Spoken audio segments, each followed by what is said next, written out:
Hi, I'm Brandi Mitchell, author of the Blended Family Survival Guide on getting married with children, yours or somebody else's.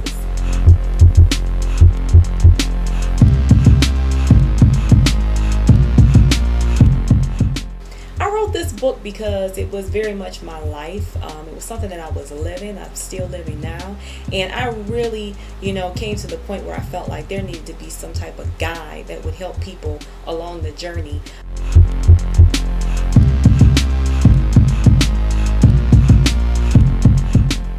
I wish I had something like the Blended Family Survival Guide when I started.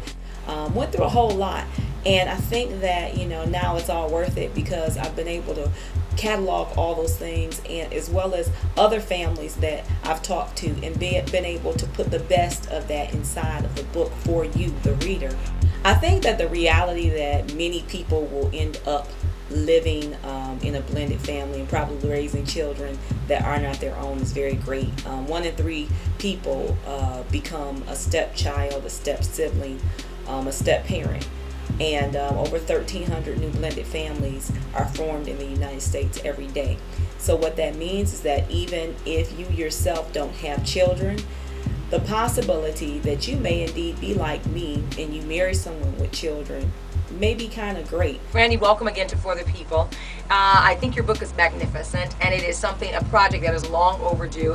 One of my biggest goals with the Blended Family Survival Guide is to merge families back together, improve parent-to-parent relationships, improve relationships with the parent and the child, for the man who may not be able to see his child, that hopefully this book can be the third person in the room that offers some type of break from some type of conflict, that allows that man to be able to see their child.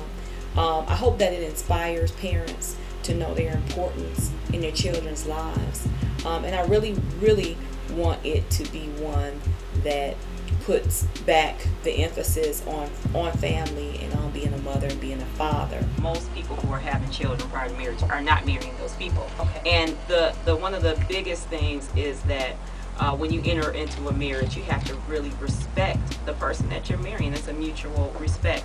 And when you start talking about blended families and you have another parent, I think one of the biggest issues is them establishing that this is my wife or my husband.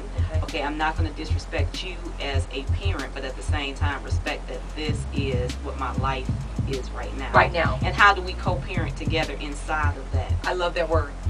I think that people who are either getting remarried or find themselves at the position even older in life where they find themselves getting married for the first time are really going to benefit from the book as well, because when you have had dissolved relationships, a lot of times you have to heal from those relationships. You really have to unearth what went wrong and what was your contribution to the relationship dissolving. And we have a lot of questions and tips inside the book that really address that, and they really help you to go into your next relationship whole. If you love that person, just transfer the love that you have, but be yourself. Yeah. Don't expect it to be perfect off the rip. We talk about we dispel a lot of myths in the book. I feel that there are books out there that talk about blended families. What I don't feel is that they are transparent enough to really get to the meat and bones of what you're going to experience over the course of the 18 years of the child's life and in your own marriage. My husband and I got married literally within a year of meeting each other. We've been married almost 13 years. I believe that's possible. Yeah, but it was a big deal to me, when we first got married. It's like, oh my God, you have children.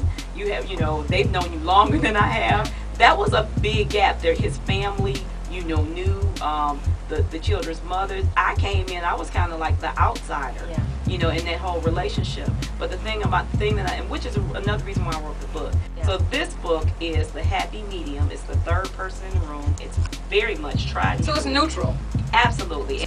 My hope is that you go into it honestly, with all defenses down, and you really look to see if you are in that book and how you can improve on your relationships with your children, with the other parent, with your spouse if you're married, or having a positive outlook as to marriage and what it really is about. So everybody needs this book who has a blended family, if nothing else, for a reference guide to have on your shelf and say, honey, okay, we're dealing with this. Let's see what Brandi says about this. Brandi's our Dr. Phil in this situation. I think that you truly be blessed from the Blended Family Survival Guide. I think it's going to be something that you keep with you for years and look back to as a reference.